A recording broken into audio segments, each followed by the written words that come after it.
Hello guys, ಇದುವರೆಗೂ ಮನೆಯಲ್ಲಿ ಸುಳ್ಳು ಹೇಳಿ ಅಂತೇಳಿ ಹೊರಗಡೆ ಹೋಗೋದೇ ಇಲ್ಲ.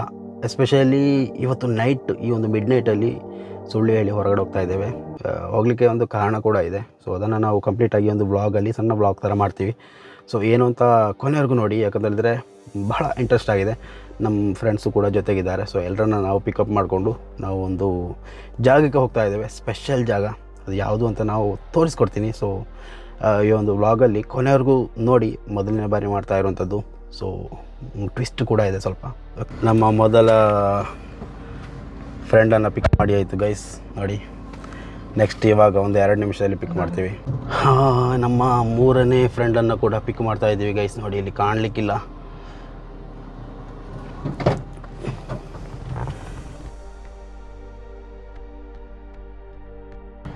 ಯಾರಿಗೂ ಗೊತ್ತಿಲ್ಲ, ಯಾರ ಮನೆಯಲ್ಲೂ ಹೇಳೋದು ಹೋಗ್ತಾ ಇರೋದು ನಾವು ಇವಾಗ. ಓಕೆ, ಇನ್ನೂ 1-2 ಜನರನ್ನು ಪಿಕ್ ಮಾಡಲಿಕ್ಕಿದೆ. ಉಂಟು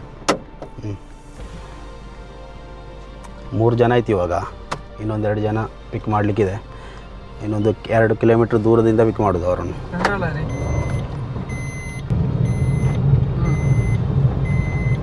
ನಮ್ಮ ಊರಿಗೆ ದಾರಿದೀಪ ಅಂತೇಳಿ ಅಂತ ಇಲ್ಲ. ಎಲ್ಲ ಸರ್ಕಾರಗಳು ಎಲ್ಲೋ ಬರ್ತದೆ ಹೋಗ್ತದೆ, ಆದರೆ ಬೀದಿ ದೀಪ ಮಾಡುವವರು ಯಾರೂ ಇಲ್ಲ. ನೋಡಿ, ಇಲ್ಲಿ ಇದೆ ಒಂದು ಸುಮಾರು 40-50 ಮನೆ ಇರುವ ಏರಿಯಾ ಇದು. ದಾರಿದೀಪ ಅಂತೇಳಿ ಮಣ್ಣಂಗಟ್ಟೆಗೂ ಮಾಡೋದಿಲ್ಲ ಅವರು. ನೈಟ್ ಮೊದಲೆಲ್ಲ ಹೋಗ್ತಾ ಇರಲಿಲ್ಲ. ವಾಲಿಬಾಲ್ ಮ್ಯಾಚಾ ಇಲ್ಲಾಂದರೆ ಬೇರೆ ಯಾವುದಾದ್ರು ಮ್ಯಾಚ್ ಇದ್ದರೆ ಅದಕ್ಕೆ ಹೋಗ್ತಾ ಇದ್ವಿ. ಆದರೆ ಇವತ್ತು ಈ ಒಂದು ಸ್ಪೆಷಲ್ ಆಗಿರುವಂಥ ಒಂದು ಇದಕ್ಕೆ ಹೋಗುವುದು ಮೊದಲು.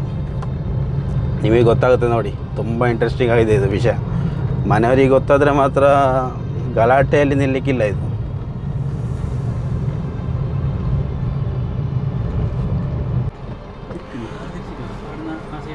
ಇದು ನಮ್ಮ 4ನೇ ಫ್ರೆಂಡನ್ನು ಪಿಕ್ ಮಾಡಲಿಕ್ಕೆ ಬಂದದ್ದು ಗೈಸ್. ನೋಡಿ, ಇಲ್ಲಿಂದ ನಾವು ರಿವರ್ಸ್ ತಗೊಂಡು ಹೋಗಬೇಕು.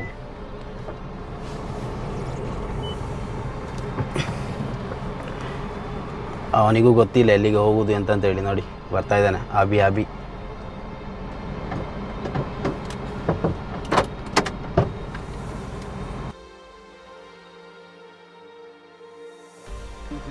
ನೋಡಿ, 4ನೇ ಫ್ರೆಂಡು ಕೂಡ ಬಂದಾಯಿತು. ಅಬಿ ಪಿಕ್ಚರ್ ಅಬಿ ಬಿ ಬಾಕಿ ಹೇ.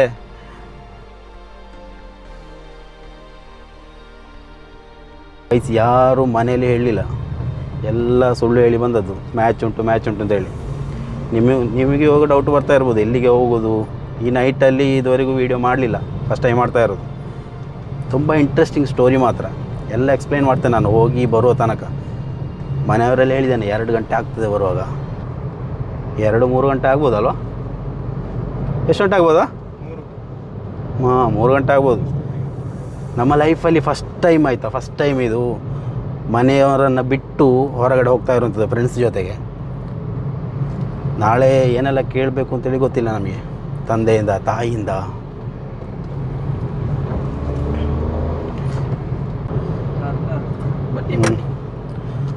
ಇನ್ನು ನಮಗೆ ಲಾಂಗ್ ಆಗಿ ಜರ್ನಿ ಇರುವಂಥದ್ದು ಒಂದು 20-25 ಕಿಲೋಮೀಟ್ರ್ ಉಂಟು. ಸೊ 25 ಕಿಲೋಮೀಟ್ರ್ ತಲುಪಿದರೆ ಅಲ್ಲಿ ನಮ್ಮ ಸ್ಟೋರಿ ಸ್ಟಾರ್ಟ್ ಆಗೋದು. ಸೊ ಏನು ಅಂತೇಳಿ ಫುಲ್ಲು ಸಸ್ಪೆನ್ಸ್ ಆಗಿರುವಂಥದ್ದು. ನಿಮಗೆ ಸರ್ಪ್ರೈಸ್ ಕೊಡಲಿಕ್ಕೆ ನಿಮಗೂ ಕೂಡ ಸರ್ಪ್ರೈಸ್. ನೀವು ರಾತ್ರಿ ಎಲ್ಲಿಗೆ ಇವರು ಹೋಗು ಅಂತೇಳಿ ಎಲ್ಲ ಅಂದ್ಕೊಳ್ಬೋದು. ನಿಮಗೆ ಅಂತಲ್ಲ, ನಮಗೆ ಒಂದು ರೀತಿಯಲ್ಲಿ ಸರ್ಪ್ರೈಸ್, ಗೊತ್ತಾಯ್ತಾ? ಅಲ್ಲಿಗೆ ತಲುಪಿದಾಗ ವೀಡಿಯೋ ಮಾಡ್ತೇನೆ. ಓಕೆ ಗೈಸ್, ನಾವು ಇವಾಗ ಒಂದು 9 ಕಿಲೋಮೀಟ್ರ್ ಆಯ್ತಂತಲ್ವ? 9ರಿಂದ 10 ಕಿಲೋಮೀಟ್ರ್ ಅಷ್ಟು ರೀಚ್ ಆಗಿದ್ದೇವೆ. ನೋಡಿ, ಮೈನ್ ರೋಡ್ ನೋಡಿ, ಎಲ್ಲಿ ಅಂತ ಗೊತ್ತಾಗ್ತದೆ ಅಂತ ಒಂದು ಐಡಿಯಾ ಇದೆಯಾ ಅಂತ ನೋಡಿ. ನಿಮಗೆ ಇಲ್ಲಿ ಆದರೂ ಪರಿಚಯ ಇರುವ ರೋಡಾ? ನೋಡಿ, ಇಲ್ಲೊಂದು ಬರ್ಡ್ಸ್ ಕೆಫೆ ಇದೆ. ಓಕೆ, ಇನ್ನೊಂದು 10-12 ಕಿಲೋಮೀಟ್ರ್ ಇದೆ ಗೈಸ್. ನಾವು ಮತ್ತೆ ಒಂದು 5 ಕಿಲೋಮೀಟ್ರ್ ಕಳೆದಿದ್ದೇವೆ. ಇವಾಗ ಒಂದು ಸ್ಪೆಷಲ್ ಆದಂಥ ಒಂದು ಜಾಗ ಉಂಟು ನನ್ನ ಲೆಫ್ಟ್ ಸೈಡಿಗೆ, ನಾನು ತೋರಿಸ್ತೇನೆ. ಬರೀ ಕತ್ತಲಲ್ಲಿ ಏನು ಹೇಳಿದರೆ ಒಂದು ರೀತಿಯಲ್ಲಿ ಕಾಡು ಥರ ಇದ್ದ ಜಾಗ. ಅಲ್ಲಿ ಒಬ್ಬ ಏನು ಮಾಡಿದ ಅಂತ ಹೇಳಿದರೆ, ಸಣ್ಣ ಗಾಡಿ ಇಟ್ಟು ಒಂದು ಅಂಗಡಿ ಮಾಡಿದ್ದು. ಟೀ ಮಾರ್ತಾ ಇದ್ದ. ಆ ಟೀ ಮಾರೋದಕ್ಕೆ ಒಂದು ಒಳ್ಳೆ ಹೆಸರಿಟ್ಟ. ನಂತರ ಇವಾಗ ನೋಡಿ ಅಲ್ಲಿ ಎಷ್ಟು ಬ್ಯುಸಿ ಅಂತ ಹೇಳಿದರೆ, ಇವಾಗ ಒಂದು ನೈಟಲ್ಲಿ ಕಮ್ಮಿ ಅಂದರೂ ಒಂದು 10,000 ಜನ ಸೇರ್ತಾರಂತ ಅಲ್ವಾ? 10,000 ಸೇರ್ಬೋದಲ್ಲ ಇಲ್ಲಿ. ನೋಡಿ ಒಂದು ಮೆಜೆಸ್ಟಿಕ್ ಹೋಟ್ಲು, ನೋಡಿ ಇಲ್ಲಿ ಒಂದು ಟೀ ಶಾಪ್ ಇದೆ. ನೋಡಿ, ಬಂದ್ ಮಾಡಿ ವ್ಯಾಪಾರ ಮಾಡೋದು.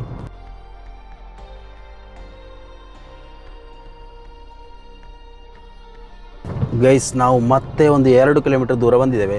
ಇಲ್ಲಿ ಒಂದು ಪ್ರತ್ಯೇಕತೆ ಉಂಟು, ಎಂತ ಗೊತ್ತುಂಟ, ಇಲ್ಲಿ ಒಂದು ವಾರದಲ್ಲಿ ಒಂದು 5-6 ಆಕ್ಸಿಡೆಂಟ್ ಆಗ್ತಾನೆ ಇರ್ತದೆ. ಎಂತ ಇಲ್ಲ ಇಲ್ಲಿ ತಿರುಮುರು ಎಂತ ಇಲ್ಲ, ಆದರೆ ಎಂತ ಗೊತ್ತಿಲ್ಲ, ಒಂದು ಒಳಗಡೆ ಹೋಗೋ ರೋಡ್ ಒಂದುಂಟು, ಬೇರೆ ಈ ಕಡೆ ಒಂದು ರೋಡ್ ಉಂಟು. ಏನಿದ್ರೂ ಎಂತಾದರೂ ಒಂದು ಆಕ್ಸಿಡೆಂಟ್ ಆಗ್ತಾನೆ ಇರ್ತದೆ. ಈ ಒಂದು ಜಾಗದ ಬಗ್ಗೆ ಕೂಡ ನಿಮಗೆ ಪರಿಚಯ ಇದ್ದರೆ ನೋಡಿ ಒಮ್ಮೆ. ಓಕೆ, ಈ ವಿಡಿಯೋ ನೋಡ್ತಾ ನೋಡ್ತಾ ಕೊನೆಯವರೆಗೆ ನೋಡಿದವರಿಗೆ ಗೊತ್ತಾಗ್ಬೋದು ಇದು ಯಾವ ಜಾಗ ಅಂತೇಳಿ. ನೀವು ಮೇ ಬಿ ಕಮೆಂಟಲ್ಲೇ ಬೈಬೋದು, ಏನು ನಿನ್ನ ರಗಳೆ ಇದು, ಇಷ್ಟೊತ್ತು ಎಳಿತಾ ಇದೆಯಾ ವೀಡಿಯೋನಂತ. ವೀಡಿಯೋನ ಎಳಿದಲ್ಲ, ಕೊನೆಗೆ ಒಂದು ಸರ್ಪ್ರೈಸಾಗಿ ಒಂದು ವೀಡಿಯೋ ನಿಮಗೆ ಉಂಟು. ಓಕೆ, ನಿಮಗೆ ಅಂತಲ್ಲ, ಅದರಲ್ಲಿ ಮತ್ತು ನಮಗೂ ಉಂಟು, ನಮ್ಮ ಮನೆಯವರಿಂದ ಮತ್ತು ಸ್ವಲ್ಪ ಸಿಕ್ಕಲಿಕ್ಕೂ ಉಂಟು, ಎಲ್ಲ ಒಂದೇ ಆಗ್ತದೆ. ಗೈಸ್, ನಿನ್ನೆ ರಾತ್ರಿ ಇದೇ ರೂಟಲ್ಲಿ ನಾವು ಬಂದದ್ದು. ಬರುವಾಗ ಒಂದು ಕಾರಿಗೆ ರಿಕ್ಷಾ ಹೊಡೆದು ಈ ಒಂದು ಏರಿಯಾ ನೋಡಿ ಆಕ್ಸಿಡೆಂಟ್ ಮೇಯ್ನ್ ಏರಿಯಾ ಇದು, ತಿರುಮೂರು ರಸ್ತೆ ಅಂತೇಳಿ ತೋರಿಸ್ತಾ ಉಂಟು. ಇದು ಹೇಳಿಲ್ಲ ಆಯಿತಾ, ಯಾವ ಪ್ಲೇಸ್ ಅಂತೇಳಿ ಹೇಳಿಲ್ಲ, ನನ್ನ ಬಾಯಿಯ ತುದಿಯವರೆಗೆ ಬಂತು. ನಿಮಗೆ ಗೊತ್ತಿದ್ದರೆ ಕಮೆಂಟ್ ಮಾಡಿ ನೀವು. ಇಲ್ಲಿ ಹೋಗುವಾಗ ಒಂದು ರಿಕ್ಷಾ ಕಾರಿಗೆ ಹೊಡ್ಕೊಂಡು ಹೋಗಿ ಅಲ್ಲಿ ಪಲ್ಟಿಯಾಗಿ ಬಿದ್ದಿತ್ತು. ಇದು ಸಾಮಾನ್ಯವಾಗಿ ನಮಗೆ ನೀವೊಂದು ವಾರ ಕಂಟಿನ್ಯೂಸ್ ಆಗಿ ಹೋದರೆ, ರಾತ್ರಿಯ ಟೈಮ್ ಬೆಳಿಗ್ಗೆ ಟೈಮ್ ಯಾವಾಗ ಹೋದರೂ ಗೊತ್ತಾಗ್ತದೆ, ಬೇಜಾನ್ ಇಲ್ಲಿ ಆಕ್ಸಿಡೆಂಟ್ ಆಗ್ತಾನೆ ಇರ್ತದೆ. ನಾವಿನ್ನೂ 2-3 ಕಿಲೋಮೀಟ್ರ್ ಅಲ್ವಾ, 3-4 ಕಿಲೋಮೀಟ್ರ್ ನಮ್ಮ ಡೆಸ್ಟಿನಿಗೆ ಹತ್ತಿರ ಆಗ್ತಾ ಇದ್ದೇವೆ ನಾವು. ಗೈಸ್, ಇಲ್ಲಿ ಏನೋ ಒಂದು ಫಂಕ್ಷನ್ ಆಗ್ತಾ ಉಂಟು ಗೈಸ್. ನಿನ್ನೆ ಉಂಟು ಲೈಟೆಲ್ಲ ಹಾಕಿ, ಇವತ್ತು ಸ್ವಲ್ಪ ಜನ ಎಲ್ಲ ಸೇರಿದ್ದಾರೆ. ಫುಲ್ಲು ಊಟದ ವ್ಯವಸ್ಥೆ ಎಲ್ಲ ಉಂಟು ಇಲ್ಲಿ. ಯಾರಾದರೂ ಇಲ್ಲಿ ಊಟ ಮಾಡಿದರೆ ಕಮೆಂಟ್ ಮಾಡಿ ಆಯಿತಾ. ಇಲ್ಲಿ ಪಕ್ಕದಲ್ಲೇ ಒಂದು ಪೊಲೀಸ್ ಸ್ಟೇಷನ್ ಉಂಟು, ಆಮೇಲೆ ರಿಕ್ಷಾ ಸ್ಟ್ಯಾಂಡ್ ಉಂಟು, ಆಮೇಲೆ ಒಂದು ಮಸೀದಿ ಉಂಟು, ಇಲ್ಲೊಂದು ಮಂದಿ ಹೌಸ್ ಉಂಟು. ಸೊ ಎಲ್ಲ ಇದು ನಿಮಗೆ ಹೇಳ್ತಾ ಇರೋದು, ನಿಮಗೆ ಈ ಪ್ಲೇಸ್ ಬಗ್ಗೆ ಗೊತ್ತುಂಟಾ ಇಲ್ವಾ ಅಂತ ಗೊತ್ತಾಗ್ಲಿಕ್ಕೋಸ್ಕರ. ಓಕೆ, ನನಗೆ ಗೊತ್ತುಂಟು ಇಲ್ಲಿ ಇದು ಯಾವ ಪ್ಲೇಸ್ ಅಂತ ಹೇಳಿ. ನೋಡಿ ಇಲ್ಲಿ ರಿದಾನ್ ಮಂದಿ ಹೋಟೆಲ್, ಫುಲ್ಲು ರಶ್ ಆಯಿತಾ, ಇಲ್ಲಿ ಫೇಮಸ್ ಹೋಟೆಲ್ ಅಂತ ಕಾಣಿಸ್ತದೆ.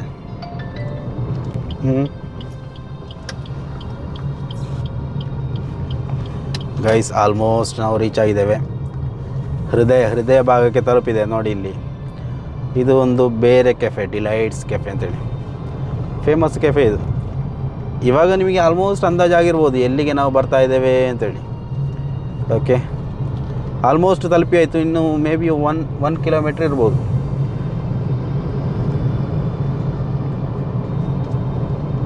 ಇದು ನಾವು ಹೋಗುವ ಡೆಸ್ಟಿನಿಯ ಹೃದಯ ಭಾಗ ಅಂತ ನಾವು ಕರಿತೇವೆ ಇದನ್ನು.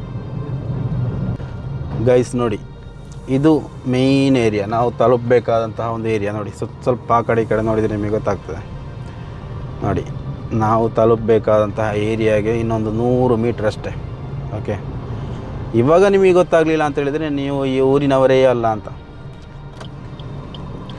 ಇವಾಗ ಆಲ್ಮೋಸ್ಟ್ ನಿಮಗೂ ಗೊತ್ತಾಗ್ಬೋದು ಈ ಟೈಮಲ್ಲಿ ಇಲ್ಲಿಗೆ ಯಾಕೆ ಬರೋದು ಅಂತೇಳಿ. ನೋಡಿ,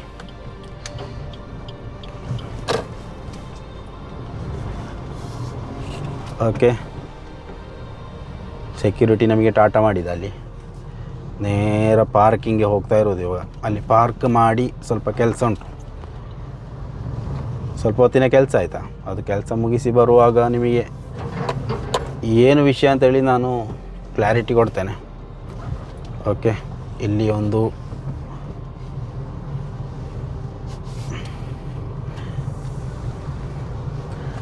ಎಂತ ಮಾರೆ, ಈ ನೈಟಲ್ಲಿಯೂ ಇಲ್ಲಿ ಪಾರ್ಕಿಂಗ್ ಫುಲ್ ಉಂಟಲ್ಲ, ಎಂತ ಇದು. ನಾವು ಹೇಗೆ ಕ್ಯೂರಿಯಾಸಿಟಿಯಲ್ಲಿ ಬಂದಿದ್ದೇವೆ ಅದೇ ಕ್ಯೂರಿಯಾಸಿಟಿಯಲ್ಲಿ ಇವರು ಬಂದಿದ್ದಾರೆ ನೋಡಿ ಗೈಸ್.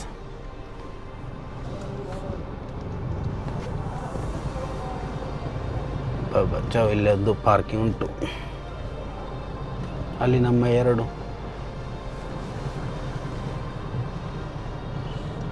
ನಮ್ಮ ಆ್ಯಕ್ಚುಲಿ ಏನು ಪ್ಲ್ಯಾನ್ ಇತ್ತು ಅದು ನೋಡಿ, ಇಲ್ಲಿ ಎಲ್ಲ ಹೊರಗಡೆ ಬರ್ತಾ ಇದ್ದಾರೆ.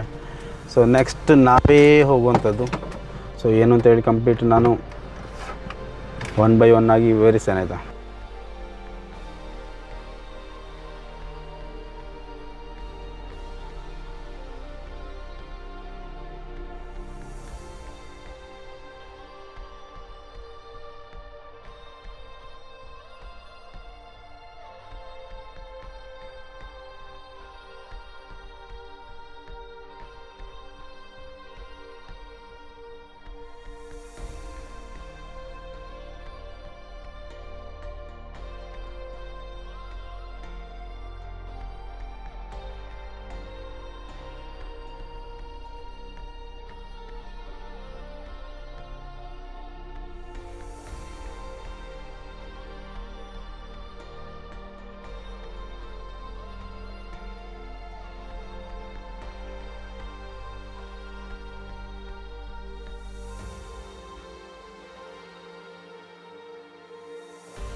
ಸೊ ನಿಮ್ಮೆಲ್ಲರನ್ನ ಏನೋ ಒಂದು ಕ್ಯೂರಿಯಾಸಿಟಿಯಲ್ಲಿ ಇಲ್ಲಿವರೆಗೂ ಕರ್ಕೊಂಬಂದು ಏನು ಹೇಳಿಲ್ಲ ಅಂದರೆ ಏನು ಮಾಡೋದು ನೋಡಿ. ನಿಜವಾಗ್ಲೂ ನಿನ್ನೆ ಬ್ಲಾಗಲ್ಲಿ ಇದನ್ನು ಕಂಪ್ಲೀಟ್ ಮಾಡಬೇಕು ಅಂತಿದ್ದೆ, ಆದರೆ ಅದು ಕಂಪ್ಲೀಟ್ ಆದ ನಂತರ ಒಂದು ಮೂಡೇ ಬರಲಿಲ್ಲ ನಿಮ್ಮ ಹತ್ರ ಆ ಒಂದು ವಿಚಾರದ ಬಗ್ಗೆ ಮಾತಾಡಬೇಕು ಅಂತೇಳಿ. ಸೊ ಇವತ್ತು ಅದರ ಮುಂದುವರಿದ ಭಾಗವನ್ನು ಎಡಿಟ್ ಮಾಡಿ ಹಾಕ್ತಾ ಇರುವಂಥದ್ದು. ಸೊ ಆ್ಯಕ್ಚುಲಿ ನಾವು ನಿನ್ನೆ ಹೋಗಿರುವಂಥದ್ದು ಆಡಿಟ್ 3 ಎನ್ನುವಂತಹ ಒಂದು ಮೂವಿಯನ್ನು ಎಂಟರ್ಟೈನ್ಮೆಂಟ್ ಮಾಡಲಿಕ್ಕೆ ಹೋಗಿರುವಂಥದ್ದು. ಆ್ಯಕ್ಚುಲಿ ಅಲ್ಲಿ ಒಂದೆರಡು ಮೂವಿಗಳು ಬೇರೆ ಕೂಡ ಇದ್ವು, ದುರಂಧರ್ ಇತ್ತು ಅಥವಾ ಬೇರೆ ಯಾವುದೋ ಒಂದಿತ್ತು. ಸೊ ಅದ್ಯಾವುದು ನಮ್ಮ ಇಂಟ್ರೆಸ್ಟಿಂಗ್ ಟಾಪಿಕ್ ಆಗಿರಲಿಲ್ಲ. ಸೊ ಎಂಟರ್ಟೈನ್ಮೆಂಟ್ ಪಡ್ಕೊಳ್ಬೇಕು ಅನ್ನೋಂತಹ ಒಂದು ಉದ್ದೇಶ ಇದ್ದಿದ್ದರೆ ನಿಮಗೆ ಫ್ಯಾಮಿಲಿ ಜೊತೆಗೆ ಹೋಗಬೇಕಾದಂತಹ ಒಂದು ಮೂವಿ ಅಂತ ಹೇಳ್ಬೋದು ಆಡ್ 3 ಅನ್ನೋದು. ಆಡ್ 1 ಆಡ್ 2 ಮಲಯಾಳಂ ಮೂವಿ ನೀವು ನೋಡಿರ್ಬೋದು. ಸೊ ಅದೇ ರೀತಿಯಲ್ಲಿ ಆಡ್ 3. ಸೊ ಅದರ ರಿವ್ಯೂ ಮಾಡೋಕ್ಕೆ ಬಂದಿರುವುದಲ್ಲ, ಆದರೂ ಕೂಡ ಒಂದು ರೀತಿಯಲ್ಲಿ ನಾವು ಯಾವುದನ್ನು ನೋಡಬೇಕು ನೋಡಬಾರ್ದು ಅನ್ನೋದ್ರ ಬಗ್ಗೆ ನಿಮಗೆ ಮಾಹಿತಿ ಇರಬೇಕು. ಆ್ಯಕ್ಚುಲಿ ಏನು ಹೋಪ್ ಇಟ್ಕೊಂಡು ಹೋಗಿದ್ವಿ ಅವೆಲ್ಲ ಒಂದೇ ಒಂದು ಕ್ಷಣದಲ್ಲಿ ನಾನು ನಿದ್ದೆ ಮಾಡೇ ಮುಗಿಸ್ಕೊಂಡ್ಬಿಟ್ಟೆ ಅದನ್ನು. ಯಾಕಂತ ಹೇಳಿದರೆ ಅಷ್ಟೊಂದು ಫ್ಲಾಪ್ ಆದಂತಹ ಒಂದು ಮೂವಿ ಅಂತಲೇ ಹೇಳ್ಬೋದು ಆಡ್ 3 ಅನ್ನುವಂಥದ್ದು. ಸೊ ಆಡ್ 1 ಆಡ್ 2 ನೀವು ನೋಡಿದವರಾಗಿದ್ದರೆ ಇದು ಆಡ್ 3 ನೋಡಬೇಕಾಗಿಲ್ಲ. ಯಾಕಂತಂದರೆ ಏನು ಮೈನ್ ಟಾಪಿಕ್ ಅನ್ನೋದೇ ಅದರಲ್ಲಿ ಗೊತ್ತಾಗ್ತಾ ಇರಲಿಲ್ಲ ಆ್ಯಕ್ಚುಲಿ. ಸೊ ಏನೋ 2 ವರ್ಷನಲ್ಲಿ ತೋರಿಸ್ತಾ ಇದ್ದರು. ಒಂದು ವರ್ಷನ್ನು ನಾರ್ಮಲ್ ಲೈಫದ್ದು, ಇನ್ನೊಂದು ವರ್ಷನ ನಾವೇನು ಬಾಹುಬಲಿ ಮೂವಿ ನೋಡಿದವರಾಗಿದ್ದರೆ ಗೊತ್ತಾಗ್ಬೋದು ಆ ಒಂದು ವರ್ಷನಲ್ಲಿ. ಸೊ ಏನು ಅದನ್ನು ಕನೆಕ್ಟ್ ಮಾಡೋದಕ್ಕೆ ಆ ಒಂದು ಮೂವಿಯಲ್ಲಿ ನಮ್ಮಿಂದಂತೂ ಸಾಧ್ಯ ಆಗಿಲ್ಲ. ಸೊ ನಮ್ಮ ಫ್ರೆಂಡ್ಸ್ಗೂ ಕೇಳಿದ್ವಿ ಏನದು ಏನಾಯಿತು ಅಂತ. ಸೊ ಅರ್ಧಂಬರ್ಧ ನಾವು ನಿದ್ದೆ ಮಾಡೇ ಮುಗಿಸಿದ್ವಿ ಅದನ್ನು. ಸೊ ಏನೋ ಒಂದು ಜಾಲಿ ಎಂಟರ್ಟೈನ್ಮೆಂಟ್ ಅಂತ ನಾವು ಹೋಗಿದ್ವಿ, ಆದರೆ ಅದು ಆ ಒಂದು ಮೂವಿಯಿಂದ ನಮಗೆ ಖಂಡಿತ ಸಿಕ್ಕಿಲ್ಲ. ಯಾಕಂತಂದರೆ ತುಂಬ ಹೋಪ್ ಇಟ್ಕೊಂಡು ಹೋಗ್ತಾರೆ. ಫಸ್ಟ್ ಚಾಪ್ಟರ್ ಸೆಕೆಂಡ್ ಚಾಪ್ಟರ್ ಒಳ್ಳೆ ಹಿಟ್ ಆಗಿರುವಂಥದ್ದು, 3ನೇ ಚಾಪ್ಟರ್ ಏನೋ ಒಳ್ಳೇದಿರ್ಬೋದು. ಸೊ ಅದಕ್ಕೂ ಇದಕ್ಕೂ ಸಂಬಂಧನೇ ಇಲ್ಲ. ಕೆಲವೊಂದು ಕ್ಯಾರೆಕ್ಟ್ರ್ ಅಂತೂ ಹೊಸ ಹೊಸ ಕ್ಯಾರೆಕ್ಟ್ರು. ಸೊ ಬರೋ ಕ್ಯಾರೆಕ್ಟ್ರಲ್ಲೂ ಏನು ಆ ಒಂದು ಮೂವಿಯಿಂದ ನಾವು ಏನನ್ನ ಎಕ್ಸ್ಪೆಕ್ಟೇಷನ್ ಮಾಡಿರ್ತೀವಿ ಅದು ಆ ಒಂದು ಮೂವಿಯಲ್ಲಿ ಖಂಡಿತ ಸಿಕ್ಕಿಲ್ಲ. ಸೊ ಆದ ಕಾರಣಕ್ಕೆ ನಿನ್ನೆ ದಿವಸದ ಆ ಒಂದು ಏನು ಸಸ್ಪೆನ್ಸ್ ಆಗಿ ನಿಮ್ಮನ್ನು ಕರ್ಕೊಂಡು ಹೋಗಿದ್ವಿ ಅದು ಫ್ಲಾಪ್ ಆಗಿ ಹೋಯಿತು. ಸೊ ನಮ್ಮ ನಿದ್ದೆನೂ ಹಾಳಾಯಿತು. ಆಡ್ 3 ಎನ್ನುವಂತಹ ಮೂವಿಯನ್ನು ನೀವು ಇಂಟ್ರೆಸ್ಟಿಂಗ್ ಆಗಿ ನೋಡೋಕ್ಕೆ ಅಂತ ಇದ್ದರೆ OTTಯಲ್ಲಿ ಬಂದ ಮೇಲೆ ಮೊಬೈಲಲ್ಲಿ ನೋಡಿದರೂ ಬೆಟರ್ ದ್ಯಾನ್ ನಾವು ಹೊರಗಡೆ ಹೋಗಿ ನೋಡೋದಕ್ಕಿಂತಲೂ ಅಂತ ನನ್ನ ಅನಿಸಿಕೆ. ಸೊ ಯಾರೆಲ್ಲ ಮೂವಿ ನೋಡಿದ್ದೀರಾ ಕಮೆಂಟ್ ಮಾಡಿ. ನಾವು ನಿನ್ನೆ ನೋಡಿರುವಂಥದ್ದು GL ಮಾಲ್ ಪುತ್ತೂರಿನಲ್ಲಿ. ಸೊ ನಮ್ಮ ಮನೆಯಿಂದ ಪುತ್ತೂರಿಗೆ ಒಂದು 4 ಫ್ರೆಂಡ್ಸ್ ಜೊತೆಗೆ, ಅಂದರೆ ನನ್ನನ್ನು ಸೇರಿಸಿ 4 ಫ್ರೆಂಡ್ಸ್ ಜೊತೆಗೆ ಹೋಗಿ ಆ ಒಂದು ಎಂಟರ್ಟೈನ್ಮೆಂಟನ್ನು ಪಡ್ಕೊಳ್ಬೇಕು ಅಂತ ಹೋಗಿದ್ವಿ. ಆದರೆ ಎಂಟರ್ಟೈನ್ಮೆಂಟ್ಗಿಂತಲೂ ಜಾಸ್ತಿಯಾಗಿ ನಾವು ನಿದ್ದೆನೇ ಮಾಡಿದ್ವಿ ಎಲ್ಲರೂ. ನಾನು ನಿದ್ದೆಯಿಂದ ಎದ್ದು ಪಕ್ಕದಲ್ಲಿ ನೋಡುವಾಗ ಆತ ನಿದ್ದೆ ಮಾಡ್ತಾ ಇರ್ತಾನೆ. ಸೊ ಇನ್ನೊಬ್ಬ ಟೋಟಲಿ ನೋಡಿದರೆ ಏನು ಕಾಮಿಡಿ ನಾವು ನೋಡ್ಬೋದು ಅಂತ ಅಂದ್ಕೊಂಡು ಹೋಗಿದ್ವಿ. ಅದು 3-4 ಟೈಮ್ಸ್ ನಮ್ಮನ್ನು ನಗಿಸೋದಕ್ಕೆ ಆ ಒಂದು ಮೂವಿಯಿಂದ ಸಾಧ್ಯ ಆಗಿತ್ತು. ಸೊ ಟೋಟಲಿ ಆ ಒಂದು ಮೂವಿ ಫ್ಲಾಪ್ ಅಂತಲೇ ಹೇಳ್ಬೋದು. ಸೊ ಯಾರೆಲ್ಲ ನೋಡಬೇಕು ಅಂತ ಬಯಸ್ತೀರಾ ಅವರಿಗೋಸ್ಕರ ಈ ಒಂದು ವಿಚಾರವನ್ನು ಹೇಳ್ತಾ ಇರುವಂಥದ್ದು. ಸೊ ನಿನ್ನೆ ಆರಂಭದಿಂದ ನಾವು ಮನೆಯಲ್ಲಿ ಯಾವ ವಿಚಾರವನ್ನು ಹೇಳಿರಲಿಲ್ಲ. ಸೊ ನಾವು ಮೂವಿಗೆ ರಾತ್ರಿಯಲ್ಲಿ ಹೋಗೋರೆಲ್ಲ. ಸೊ ನೆನ್ನೆ ಏನೋ ಒಂದು ಓಕೆ ನೋಡೋಣ ಅಂದರೆ ಆಡ್ 2 ಅನ್ನುವಂತಹದ್ದು OTTಯಲ್ಲಿ ಬಂದಿರುವಂಥದ್ದು. ಯಾರೂ ಕೂಡ ಈ ರೀತಿಯಾಗಿ ಜೊತೆಗೆ ಕಂಬೈನ್ ಆಗಿ ನಿಂತ್ಕೊಂಡು ನೋಡಲಿಕ್ಕೆ ಆಗಿರಲಿಲ್ಲ, ಆದರೆ ಅದು ಒಳ್ಳೆ ಹಿಟ್ ಆಗಿತ್ತು. ಸೊ 3 ಕೂಡ ಅದೇ ರೀತಿ ಇರ್ಬೋದು ಎನ್ನುವಂತಹ ಆ ಒಂದು ಎಕ್ಸ್ಪೆಕ್ಟೇಷನನ್ನು ಇಟ್ಟುಕೊಂಡು ಹೋಗಿದ್ವಿ, ಆದರೆ ಅದು ಸಾಧ್ಯ ಆಗಲಿಲ್ಲ ಅವರಿಂದ. ಆ ಒಂದು ಇವಾಗ ಏನು ಎಂಟರ್ಟೈನ್ಮೆಂಟ್ ಬೇಕು ಅಂತ ಬರುವಂತಹ ವ್ಯಕ್ತಿಗಳಿಗೆ, ಆ ಒಂದು ವೀಕ್ಷಕರಿಗೆ ಅದೊಂದು ಎಂಟರ್ಟೈನ್ಮೆಂಟ್ ಮೂವಿ ಖಂಡಿತವಾಗಿಯೂ ಅಲ್ಲ ಅಂತಲೇ ಹೇಳ್ಬೋದು. ಕೆಲವೊಂದು ಸೀನ್ಸ್ ಇದೆ, ಅದು ಬಿಟ್ಟರೆ ಟೋಟಲಿ 3 hours ನೀವೇನಲ್ಲಿ ವೇಸ್ಟ್ ಮಾಡ್ತೀರಾ, ಟೋಟಲ್ ವೇಸ್ಟ್ ಅಂತಲೇ ನಾವು ಹೇಳ್ಬೋದು. ಸೊ ನೀವೇನಾದರೂ ನೋಡಿದರೆ ನಿಮ್ಮ ಅಭಿಪ್ರಾಯಗಳನ್ನು ಕೂಡ ಕಮೆಂಟ್ ಮಾಡಿ. ಮುಂದಿನ ಮಾಹಿತಿಯೊಂದಿಗೆ ಮತ್ತೆ ಭೇಟಿಯಾಗೋಣ. ಅಲ್ಲಿವರೆಗೂ ನಮಸ್ಕಾರ.